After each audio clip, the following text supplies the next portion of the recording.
This no, they got him. He's out, but Yep.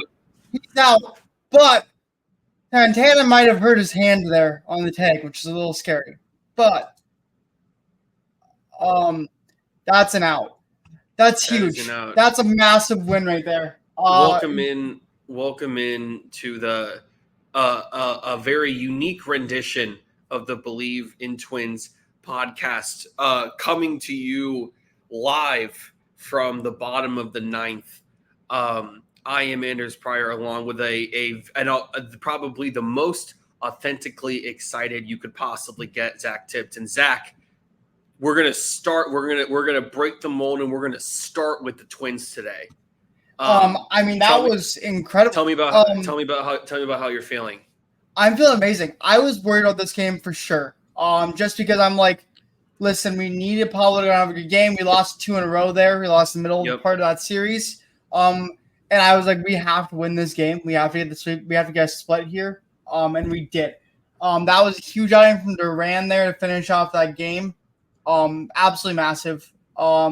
Shout out to Pablo too. I mean, I think he went 6.2 innings, nearly got the 7th, but there was like a 10-minute delay in between like the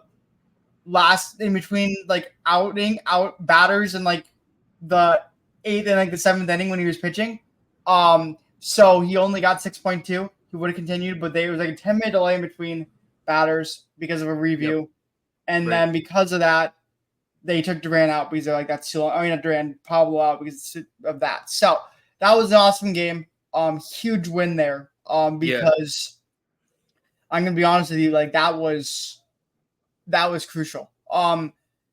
Huge play there to get the out there by Santana, who is continuing to kind of cement himself as almost a Gold Glove type first baseman here in the AL this year.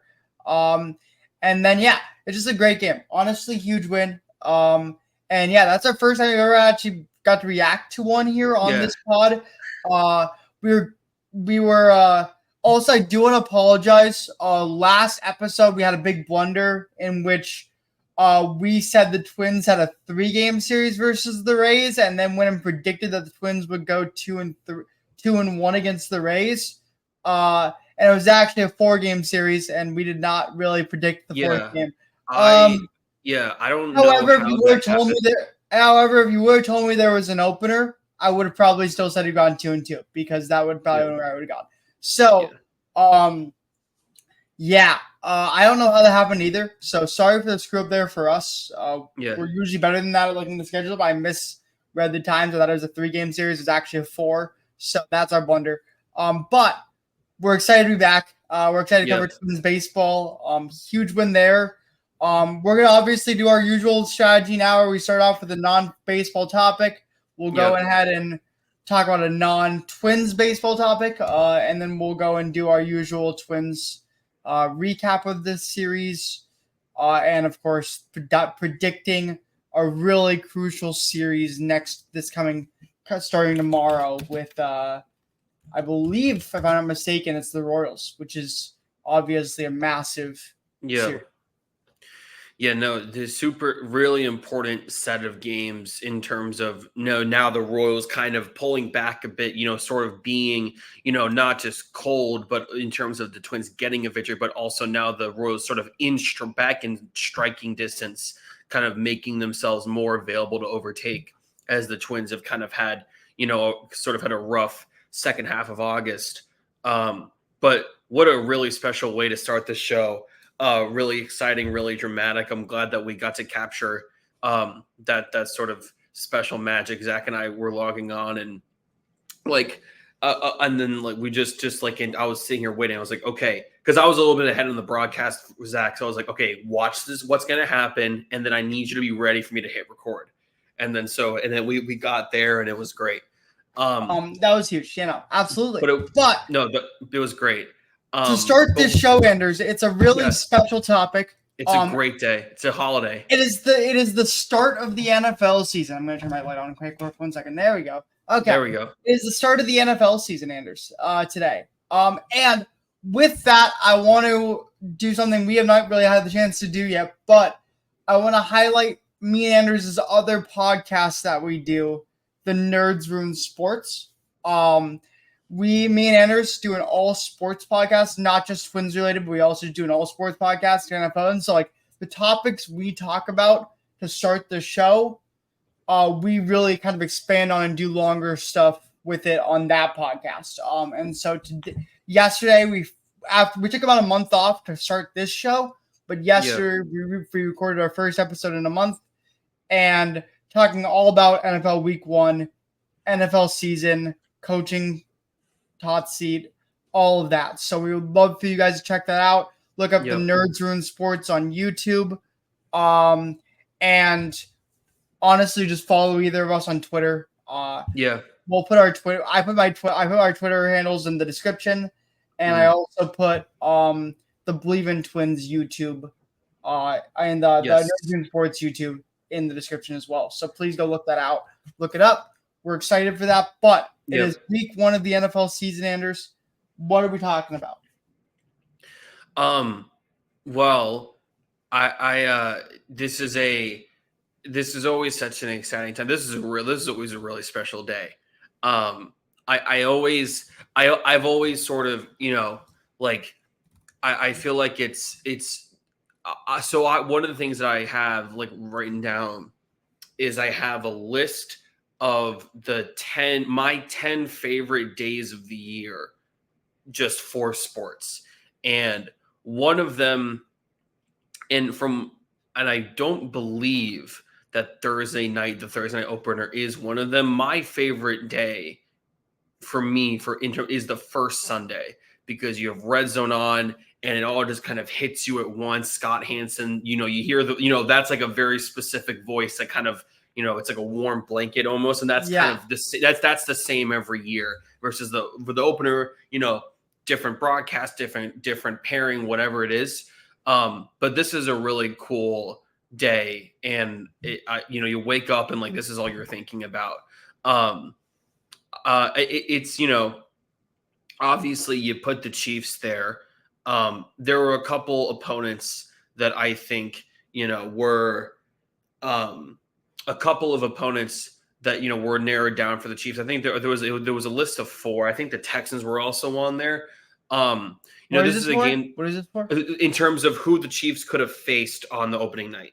Oh yeah, absolutely. There's but they ended up picking the Ravens, which I thought it'll be cool to sort of open up the year. I guess the one downside is this is a matchup that we saw very recently, kind of to close off the year. I think the Texans were an opponent that were considered for the Chiefs. That would have been probably my favorite to see.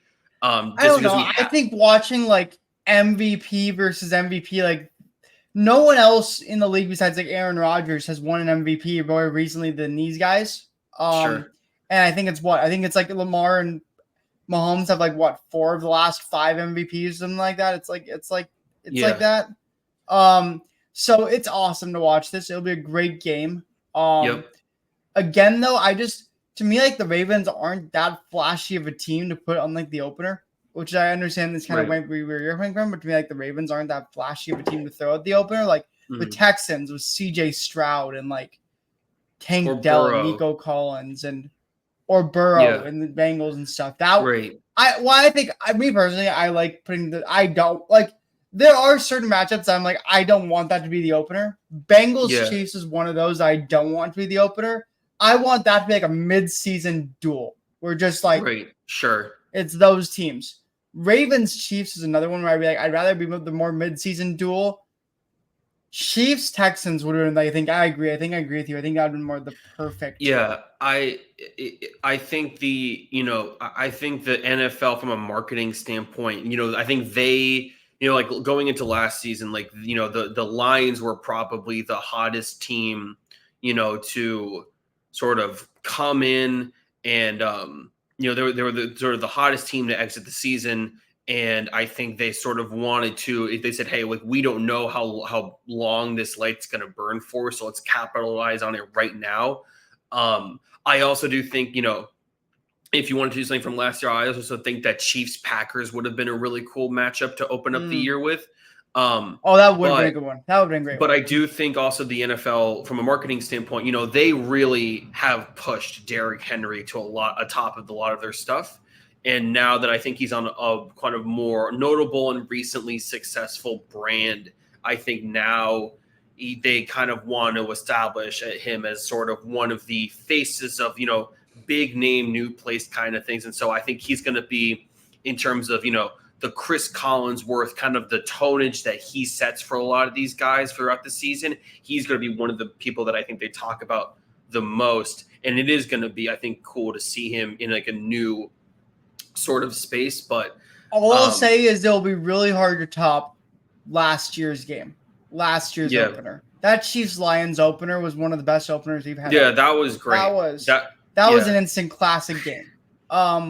With Dan Campbell and them coming into Kansas City, a team that I believe it was Nick Wright said was going to go 20-0 and beat them in their first, and then they lost their first game. And that was great. Anders, one NFL question for you here. Yep. Is this year's NFL MVP playing in this game? No.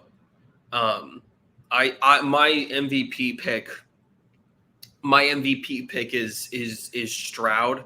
I know, just because I know that a lot of people, it's a sexy smart guy pick. It's, you get, you got a couple, every now and then you have, I think Jordan Love is a really sort of, becoming increasingly popular, maybe a little bit too popular.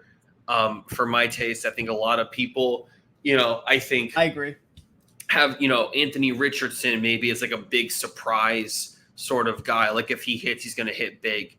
I am assuming that because of voter fatigue, people are going to want a little bit of a news story. And so I don't think that these guys, I think the Ravens would probably have to just win the AFC, just outright, in order to, in order to sort of do it. I think maybe, Josh Allen takes advantage of some voter fatigue for those two guys, but I'm going with Stroud because I believe in the offense, and I believe that, he's not going to have the slow start that we sort of anticipated him to have. And so I think that, the lack of interceptions will be there, but then also I think the offense will be more, his offensive, his passing touchdown numbers will be higher. And so that will I think he's, in terms of narrative wise, I think he is a very sort of perfect middle ground sort of candidate where we're familiar enough with him, but not too familiar to where there is some fatigue there. I need to see more from Love to give him the award, but so I would say no, they're not playing in tonight's game. Okay.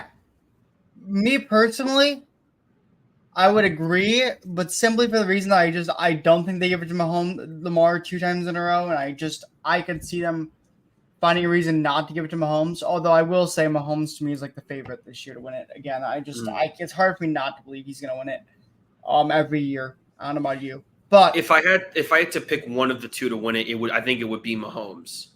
Yeah, I think this year's gonna be more of a Derrick Henry offense kind of thing, and so if that limits Lamar Jackson's numbers because of Derrick Henry actually being there, I think that takes him out of the running to win MVP. Mm-hmm. And with that, I would say, me personally, I think Mahomes is probably my favorite. I just don't think he's gonna win. A sneaky pick that I would go with is in the NFC North, but not Jordan Love. I could see a Jared Goff MVP campaign this year. That's my kind of sleeper pick, is I think, I do like Jared Goff, and I could definitely see him, if the Lions do, I think they're going to do this year, I could see him getting high up in the MVP race this year. If he does what he does. If the Lions just win the NFC just straight up, I do that'll be, and Goff repeats some of the passing numbers that he had last year. That's definitely something that I could see. Absolutely. I think that's one of mine. And then another sleeper of mine for sure is, I This is going to be a really big sleeper, and Andrew's going to roll his eyes when I say it, but Anthony Richardson, I think, the numbers he put up in like the first like 4 games last year were MVP type numbers early in that career. And if he continues to do that, if he can put that together for a full season, maybe not just like insane numbers like that for a full season, but like those insane games, but also throw maybe a couple like games where he just plays solid and does what he needs to do throughout the year, and he doesn't have any blow up games and doesn't get hurt. Right. Yeah. Anthony Richardson could definitely be up there. But that's my giant sleeper. Right. Is Anthony Richardson. I like him a lot this year. I'm really I think he to me is a very chalky pick for comeback player of the year. I think he has like the 3rd highest odds or something. But I do, I saw it to me, like, I think he'll comfortably win that award. I think comeback player of the year, Sam Darnold. Thank you very much. Don't disrespect Sam Darnold like that. Yeah, sure. I mean, I'm trying to think. I mean, I don't know. Like, if I had to pick a non-quarterback, it would probably be Nick Chubb. Just assuming. Yeah, Nick Chubb. But he has to be like healthy to go, and he has to go. Like he has to like. He needs to play at least 10 games.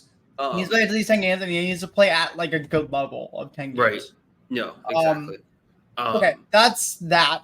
But we are very excited for the opener. Like, I mean, guys, let's be honest here. It's the most exciting we've ever been. It's like it is this time of year. It's time of year where I can go tonight and watch a game. I can go tomorrow night and watch a game. I can go Saturday and watch Dylan Raiola beat Colorado. And then I can go Sunday and watch Minnesota destroy the worst quarterback in NFL history, and that's what I'm really excited about. And then I can go Monday night and watch a Monday night game as well. So it's that weekend, man. It's that weekend. Five. Yeah, no, it's. Oh my God, no, it's such a great time. There's a lot. I can just watch I can just watch the Twins whenever I want as well, because the Twins play every day as well. So, and we have a really crucial series coming up that we're going to be talking about really later. So, Anders, with that, I think it's time to get into some baseball, Anders. Let's get into some baseball. And I think we talk about the most crucial non-Twins news for the Twins. I think that, so to me, I think the big highlight here, in terms of playoff picture, right now, the Central is, even through the ups and downs, is starting to slowly solidify. But in terms of threats to the Twins sort of starting to fall apart a little bit, Red Sox getting swept by the Mets over the week. As me and Anders and all our friends say, these Mets. The everyone's favorite, least favorite team. I mean, an incredibly, really important break for the Twins, just to kind of, create a little bit more of a comforting sort of cushion, so that way we don't get to like the last week of September, things get a little, I don't know, like feels a little risky, I'm not really sure. Like, less just getting swept here creates a lot less stress in terms of worrying about the wild card spots or anything of that nature. That's kind of the big ticket here. I think, the Red Sox, I think, are viewed as sort of being still firmly in the hunt. This obviously puts a pretty substantial wrench in that. And I think Zach and I sort of talked last week about the Tigers kind of being sort of an increasing threat to the wild card race. And if in looking at the standings now, when you take a glance at the wild card picture, it's a tie now between, the Tigers and the Red Sox and the Mariners. Now, I don't really, the Rays, this is a split, right, for the series, so that all kind of cancels out. So I feel fine there. But I'll chalk it up to you, Zach. So we have the Tigers and the Red Sox and the Mariners. Yeah. All at 5.5 games behind. who do you view as the biggest sort of threat? We're assuming the Yankees are kind of locked into a wild card spot, 4.5 games ahead, just a half game back from the Orioles in the AL East. But for the Twins and the Royals, between the Tigers, Red Sox, and Mariners, who do you view as the biggest threat to those two teams? Let me look. Let me do some research here quick. Just do a quick research. So I will tell you guys what I'm thinking right now, which is what teams do the Twins face? And the only teams the Twins actually face are the Red Sox. Mm-hmm. And because of that, that's a really crucial series because all of a sudden you could go from being 5 games up on them to being 2 games up on them very quickly. Right. We do not face the Tigers anymore, and I Bleav we have won the season series versus the Tigers. I Bleav we do have the season series versus the Tigers won, which is why I'm not that afraid of them. The Royals, I think we have the series won against them already, as well. So, with that being said, and then the Mariners, I don't even remember the last time we played the Mariners. Oh, there it is. We won the series versus the Mariners. Yeah. So we won the series in versus the Mariners. So the only team that has a chance out of those 3 teams in terms of Mariners, Tigers, Red Sox to really compete with us, to me, is the Red Sox, because the Red Sox, if they're able to sweep us in that season series, or is it? Yeah, if they're able to sweep us in the season series, they would win this. They would win the season series. If they were to sweep us in the last series. So I'm gonna say the Red Sox just because we play them, and they are the only team we don't have the tiebreaker over right now. Well, I think we do actually. We did win the series versus them. We won 2-1 in that one series versus them. So if we can pull off a series win versus them, we're in my opinion. That's my opinion. Yeah, no, and the getting swept by New York is really important in terms of, even if the Twins were to get swept by the Red Sox, you still have a little bit of a cushion there. I think from just in a vacuum baseball standpoint, I think a lot of people would pick the Tigers to sort of be the biggest threat, just on the basis of I think going into the season, if you had to take those 3 teams. Yeah, but the Tigers also did just lose as well. What they did, they just lose 2 in a row, because the last time we talked about them, they were they lost 2 of 3 to the Padres. They lost 2. They've lost the first 2 games to the Padres, and they have the 3rd game tonight. So if they get swept by the Padres, all of a sudden we're looking at it maybe they are kind of falling out of it, just because that was kind of one of their harder opponents, and they played their hardest opponent remaining. Right, they do have 3 against Oakland and 3 against Colorado sort of coming up, so there's some ground to make up. I think going into the season, people, if you had to guess which of those 3 teams were to do the best by the end of the year, people would pick the Tigers. But I do agree with Zach's point, because there's still work to be done with the Red Sox. They kind of pose the most immediate threat from a mathematical standpoint. We sort of control our destiny with them a little bit. So I like Zach's line of thinking, and obviously and the Mariners, I just don't trust, man. The Mariners, I don't trust. Congrats, congrats! You won a season series versus the Athletics. Congrats, you won. You're actually about to split a series versus the Athletics, possibly. You could lose the series versus the Athletics. And you just lost a series versus the Angels. I'm so worried about the Mariners. Right. Yeah.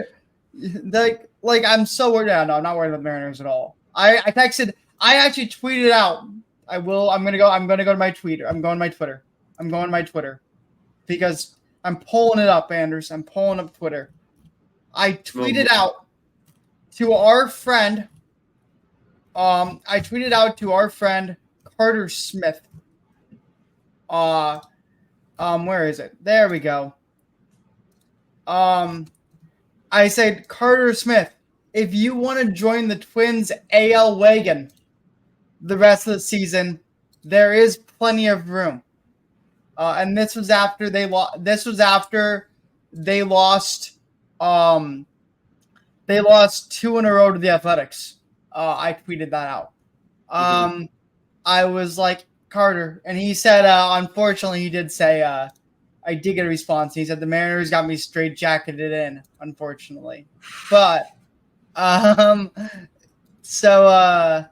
no, but no, it's fantastic. We love it. Yeah.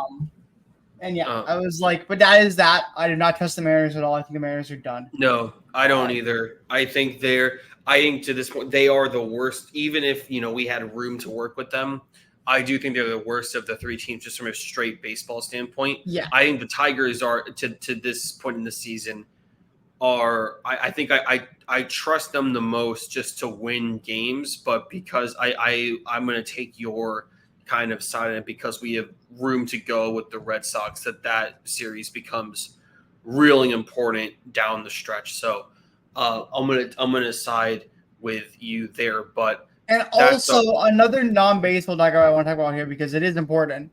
The Guardians officially swept the Royals. We didn't really talk about that. We said the Royals were going to fall back, but the Guardians swept them. Like the Guardians fully just swept the Royals in a 3-game series, 7-1, 4-2, 4-1. The Royals scored a combined. Oh no, they lost. They did win their 3rd game. My bad. The Royals won their 3rd game. They won their game yesterday, 4-1. So the Royals did win 1-1. I'm an idiot. I thought I misread that. But 2 of 3 the Guardians took from the Royals, and the Guardians' lead has kind of just become a chokehold right now. I find it very hard to believe the way the Twins are playing that they can come back from this deficit. Except I will say the Twins do have a 4-game series versus Cleveland coming up. And so if we can take 3 out of 4 there is a chance. But we would still have to play well against our hard teams, which include the Royals coming up. And then we, of course, have the Orioles to finish off the season. So that will be an interesting one. And right now, it doesn't look like the Orioles are in any position to kind of coast into the playoffs right now. They're kind of in a dogfight right now for the AL1 seed. Right. And also, that ends up being the actual fight for the AL East as well. So the Orioles are pretty much going to need to win that. I'm curious to see, do you think the Guardians have a shot, Anders, at the AL1 seed, or because they are tied with the Yankees right now for that, but they're 1 game behind the Orioles for the AL1 seed? Do you think the Guardians have any shot at that, or do you think it's pretty much an Orioles Yankees? I was gonna say I think the number 1 seed. I don't know which team it will be, but I do believe that the 1 seed in the American League will be from the American League East. That I do believe. Just on the basis of like looking at remaining schedules and all that, I think that there's still a little bit from the standpoint of the Guardians. If you look at what they have coming up, because again, like we kind of talked about this, like for the AL Central playoff teams, the 3 playoff teams in the Central, there's a lot of like beating up on each other. And so unless you ain't wrong. Yeah, there's a lot of being each other, and it's kind of a lot of these series, unless there's sweeps, in terms of the Guardians, the Royals, and the Twins, right? That kind of triangle. There's a lot. It all becomes a little static to a certain point in terms of how much it affects the actual sort of picture. The Guardians do have the Dodgers coming up. I am big. I have never been a more bigger Dodgers fan than I will be for the next 3 days. And then they finish the year with Houston, and then obviously they have the Twins kind of sandwiched in the middle. In there, but they also have like pretty. I wouldn't say easy, but I would say pretty easy series against the White Sox, the Rays, the Cardinals, and the Reds. I'm not really sure where the Cardinals stand right now, but the Cardinals are above 500 teams, so they are still there. But really, it's like right now, really, it's because they're fighting for the Cardinals are fighting for the.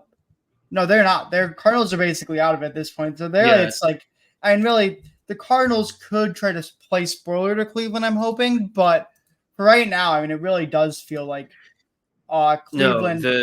the Twins could, if the Twins can take advantage of the series they need to take advantage of, and they like just start winning series and they win the rest of their series out with maybe winning 3-1 over Cleveland, winning 2-1 over the Royals, winning. Heck, if they can pull one win versus the Orioles at the end of the season, right, and then they win every series other than that, there is a chance the Twins can come back on Cleveland here. Yeah. Especially if they go 3-1 on the Guardians in their series. Yeah. For the Cardinals, yeah, like the NL wild card race it's kind of started off a couple months ago. It was like an 8-team race. Now it's really a 4-team race between San Diego, Arizona, the Mets, and the Braves. But the issue with all 4 of those teams can make it in, right? Because it's 6 teams in the playoffs, so it's all 4 of those teams are basically guaranteed to make the playoffs. For the wild card, yes. yeah. All 4 of those teams are basically guaranteed to make the playoffs. So it's just now the Phillies have the East kind of locked up, so it's not all 4. Oh right, only one can make it. Oh, you're right. I'm blanking down here. I forgot that they only have 3 wildcard teams for some reason. So it's between Mets, Braves, and Diamondbacks, really. But I think Padres and Diamondbacks basically secured it, in my opinion. They're really hot right now. So it's hard for me not to believe. And I think the Mets will pass the Braves. That's my prediction. I think the Mets will pass the Braves, and I think Braves fall out. I think you're right. The Yankees do have one more 3-game series against the Royals on the 9th, 10th, and 11th. That also has a lot of really important kind of power in sort of the structure there, especially if for whatever reason Orioles. The Yankees You mean Royals or Orioles? Because the Royals. The race, they have it's they both. have a series against the Orioles, which is going to be the most important series of the entire MLB season. That right there, yeah, that's the big one to watch. And then of course you still have the Red Sox Yankees series, which to me still always is like you really never know because that series can always go either way. Right. No matter how bad Boston looks, they can always compete with the Yankees. I think for the Twins, I think the Yankees are all but locked into the playoffs, and so I think especially because the Twins do face the Red Sox one more time, I think that the Yankees winning that series against Boston is really going to end up being really important for the Twins down the stretch. Yeah, absolutely. I agree with that. So a lot of moving parts here. There's like 6 or 7 different sort of kind of intersections to sort of keep track of. But right now I would say that I feel like it's more likely the Twins make the playoffs than not. Yeah, I would say right now I feel like it's pretty. To me, it feels like it's almost it's not a certainty, but it's almost like as close as you can be to a certainty that the AL wild card, that the AL playoff race is pretty much locked in with the 6 teams that will be in there. I would agree because I will say in 24 games, 23 games remaining, something whatever it is very hard to make up a 5-game gap.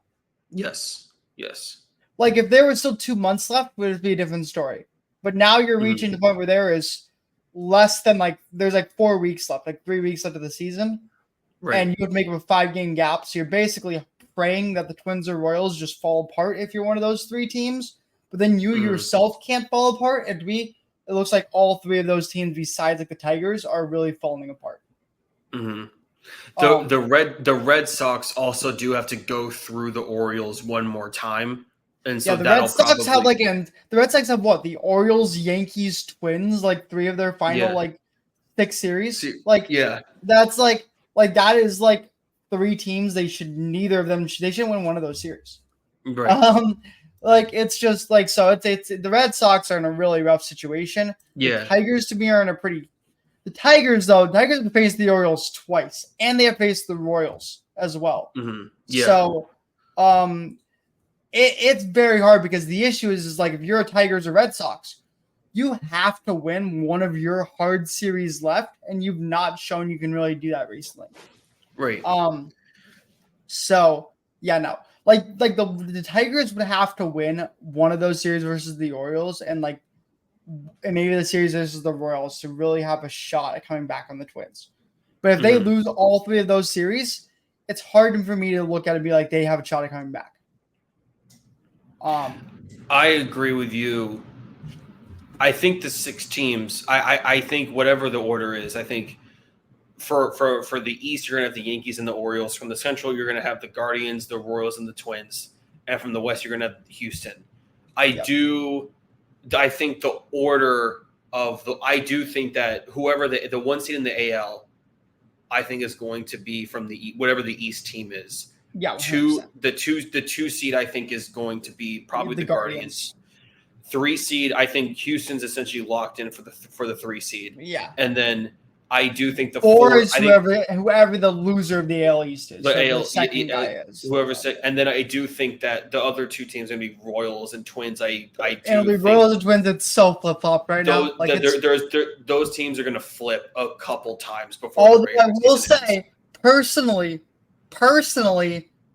I'm okay letting the Royals have it, so we don't have to face the Yankees in the first round. That I'm okay letting the Royals have it, but if the Yankees win the AL East, I would more rather face the Royals than the Astros. If that makes sense. Sure. No, that makes sense. I would rather face the teams I'd rather face in the first round of the playoffs goes 1. I would rather face the Orioles, then Astros, then Yankees. So it's like that's my rankings. Please give me the Orioles personally. But I would also face the Astros. I felt like we played the Astros well, but the issue is it's the Astros in the playoffs, and I'm just like, does anyone actually ever have a chance of actually beating the Astros in the playoffs? I feel like that's impossible at this point. But anyway, so we'll see. The issue is the Twins have to look better. But I will say, going into that, because now I think that there's a perfect lead-in to what we're going to talk about. Right. With this last game versus the Rays. I want to talk about what I want to really focus on here, Zach, and what I want your perspective on is sort of two losses in this series, because they're very contrasting to me from a pitching standpoint. Because in one loss, you have a really tight loss where Festa had arguably his best start from just a swing and miss strikeouts perspective. I thought he looked super clean, really confident, even when he was getting hit hard in some places. I thought, he looked super calm and under control and trusted his repertoire. And so that, you lose the game, but I think that's okay. And then you have the other loss. I was going to say quick before we go into the other loss, I was going to say, to me, what it looks like is David Festa's basically becoming the number 3 starter for the Twins. It's not really a battle right now. Woods Richardson has looked really rough recently, and Festa has looked incredible in every start he makes. He's not going to go out there and give you 6 innings with 0 earned runs and 12 strikeouts, but he's going to go get you 5 innings with 2 earned runs, or 6 innings with 2 earned runs and 7, 8 strikeouts. So we're seeing what we're going to get from Festa, and I like it.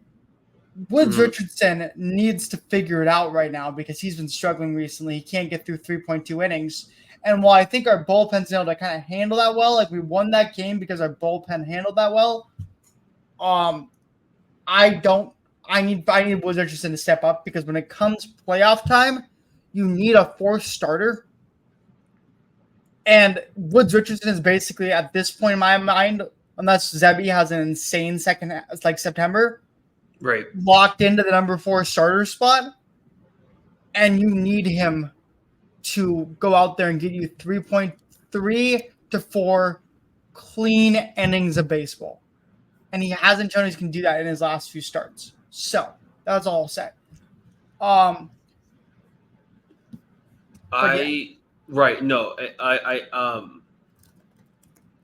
do think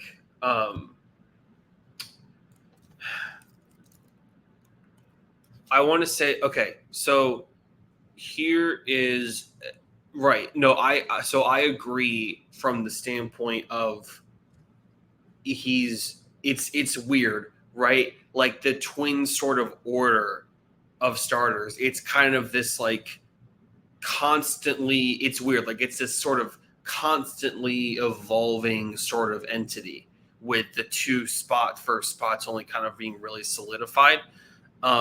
Which, it is cool. Watching the battle of it is cool to see. Obviously, it provides content for our show, but it is also a little enigmatic to, when you're trying to fight for a wild card spot against a really stacked American League, it is a little worrisome.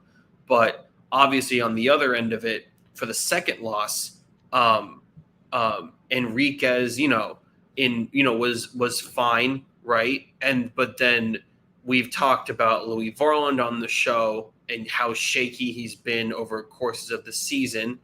I actually think Enriquez looked amazing, by the way. I want to quickly, if we don't have our graphic yet, we are going to get a graphic here for this a little bit, but reliever of the week for me, and I'm going to be straight up, I was going to put Enriquez on that as my reliever of the week because of his performance, and I think he's been really good for us recently, and I like him. So Enriquez put in my bullpen reliever of the week, so I want to say it now. Bleav in Twins bullpen performer of the week goes to Ronnie Enriquez. Yeah. Okay. He was really solid. And then we, Zach and I have talked about, Varland sort of being so rough in spots and just having a total blow up and sort of just what was a really kind of microcosm of all of the worst stuff that he has shown this season in terms that basically every single, he doesn't have a pitch. Like if you look, I do believe that his savant backs this up. Every single pitch that he has gets hit hard. Like I don't believe there's an exception to that in terms, if you look at like the metrics of it, but 2.1 innings, 5 hits, 8 runs, 8 all earned, 1 strikeout.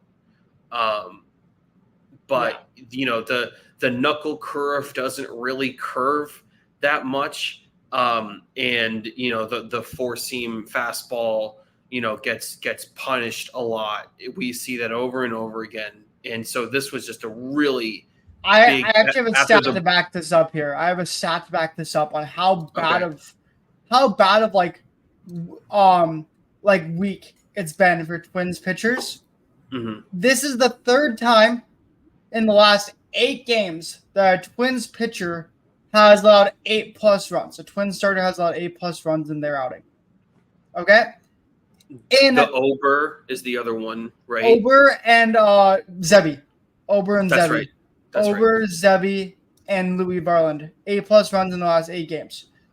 Prior to that, it had only happened 3 times in our past 361 games.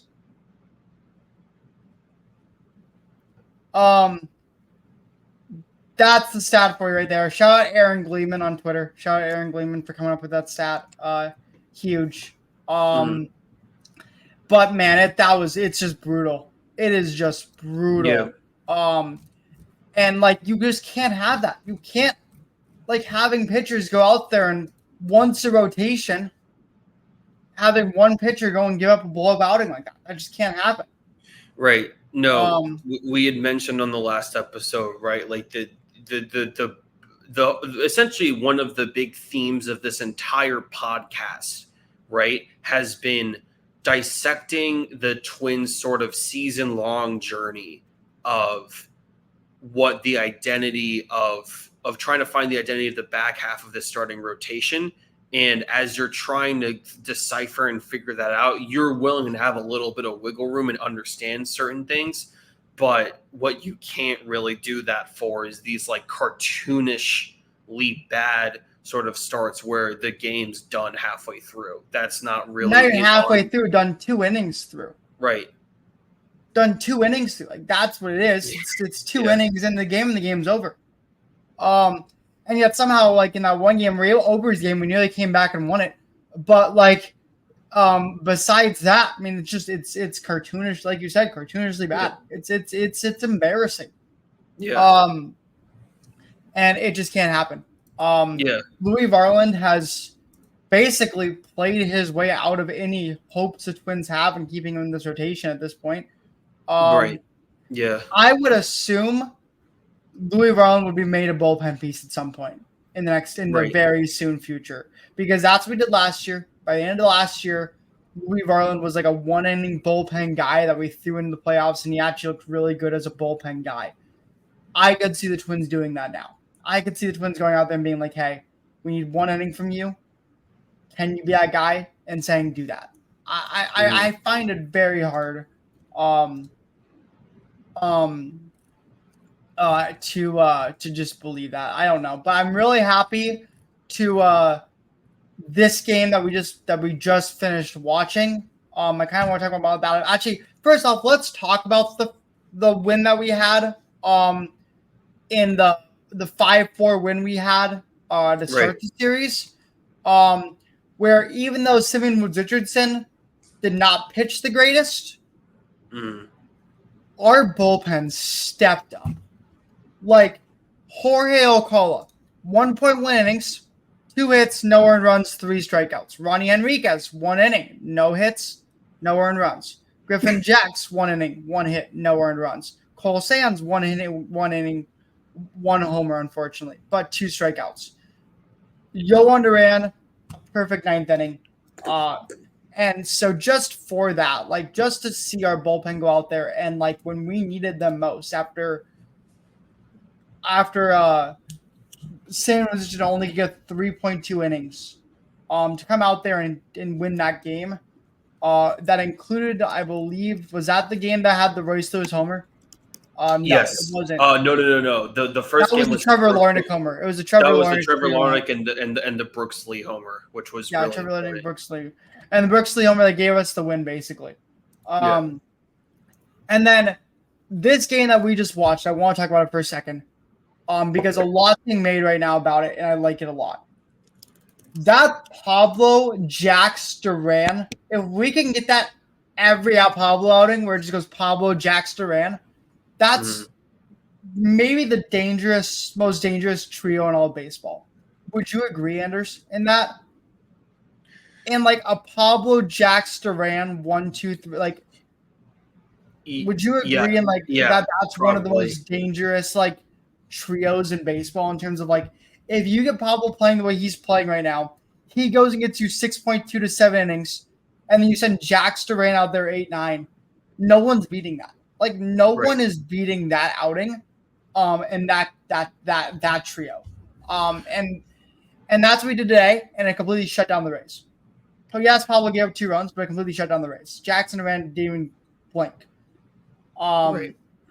So shout out to Jackson Duran there also. Yeah, no, Jack, different time around. Jax does get a shout out this episode. Jack doesn't get a shout out this episode, and I will say I'm going to give a major shout out this episode to Yohan Duran because he came in twice and had very clean 9th innings both times he came out. So shout out to Yohan Duran as well. And yes, I am just very happy with how this performed. I'm really happy with how this team looks right now, honestly. But I am saying this now. I like Festa as our pitching as our SP3, but one of Woods Richardson and Zebby has to figure it out in their last few starts, and turn on the Jets because we need one of them as a 4th reliever. We need one 4th pitcher. We need one guy to be that Bailey Ober role last year where he pitched like 3 innings and that's all we needed to pitch was like 3 innings to go one time through the rotation. That's it. Just go one time through the rotation, have a clean first time through the rotation. One of those two has to figure it out. And do that because that's just what we need come playoff time. I need so specifically in terms of specific notage, like for Simeon Woods Richardson, the thing I really need with him is distance because, like for Festa, I was the first couple of starts, I was sort of worried about distance with him because I wasn't sure, if his strikeout rating and Ks per 9 and his effectiveness and all that were going to be holding up, but they have held up. So I am fine with him being basically like a 5-inning pitcher because he is so effective versus like for Woods Richardson. Like if you look at a lot of his starts, like he's not even necessarily getting blown up or giving like an absurd amount of runs. He's just not giving distance and he's putting more pressure on, a bullpen that is a little top heavy, but and is really good on the whole, but has, can tend to have some weak points. And then, so it's for Woods Richardson. I want to see some 5-inning bits from him. For Zebby, it's just as simple as, the walks, command, and just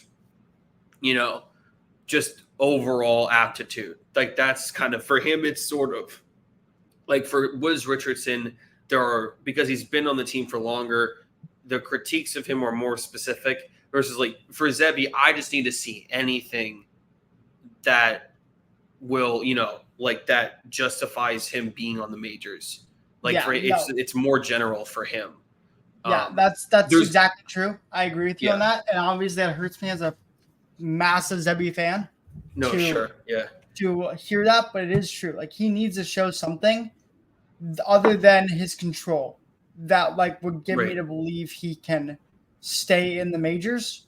And yes. But with that, we are actually getting both of those pitchers in our next series. So we will go over to a really crucial Royals series, Anders, and a predictions that we need to make. And you're sending out both of these guys. Tomorrow it's Zebby facing a really good Cole Reagans on Apple TV Plus. And then after that, you go with the Bailey Ober, and I believe it's Ober and Lugo again, or it's Ober and Marsh. It's Alec Marsh, Ober. And then to finish off the series, it is Woods Richardson versus Walker. Very simply, Anders, I am going to say the Twins win this series personally. And I don't know why I think it. I just have a feeling the Twins will win this series. And I think it's going to come on the hands of, I think Ober wins his, and I think Woods Richardson does just enough, maybe get our bullpen in position to win theirs. Right. So I was going to say, I think we lose tonight. I think tomorrow night. Sorry, excuse me. I think. Well, yes. Sorry. No. Well, no. Yes. Excuse me. Sorry. Yeah. Tomorrow night. I am now just registering that we had a game today and it just finished. And there's not one later. So no, I think tomorrow night we lose. I think that Reagans is. He's done by and large well against the Twins this year.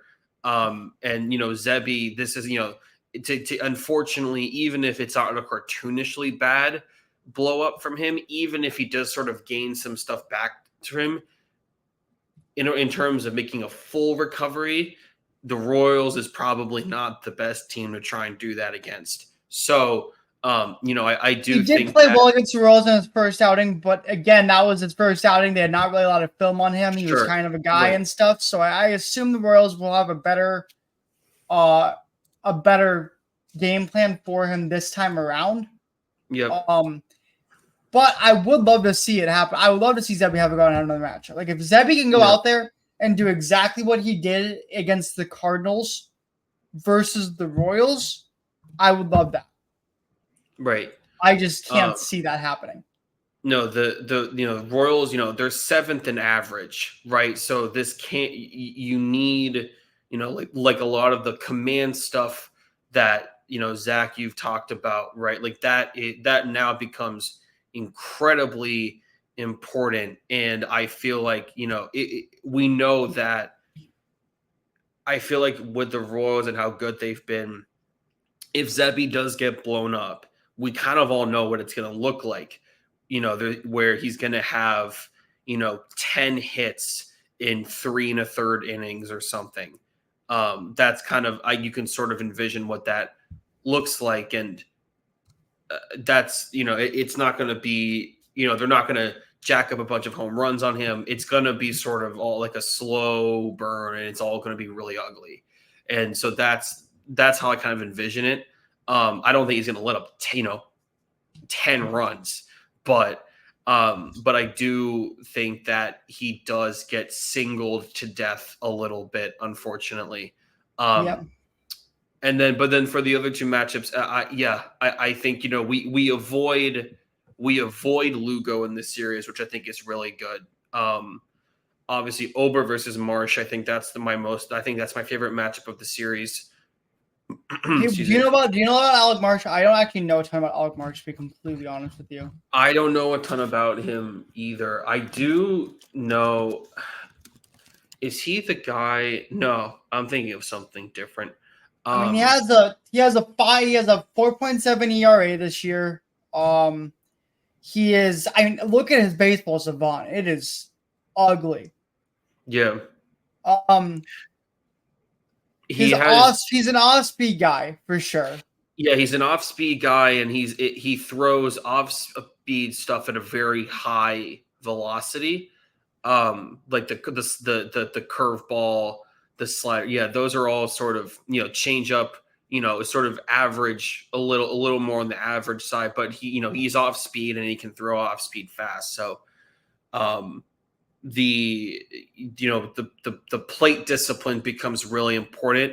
I think especially because this series is in Kauffman, which is very pitcher friendly. And so the medium ball stuff, I think, for the Twins, not striking out does become important. If you could just get a couple of walks, right, then that sort of, the off-speed guys, just because of the nature of where they're throwing the ball and where the ball kind of ends up in a lot of their pitches, those tend to be longer at bats.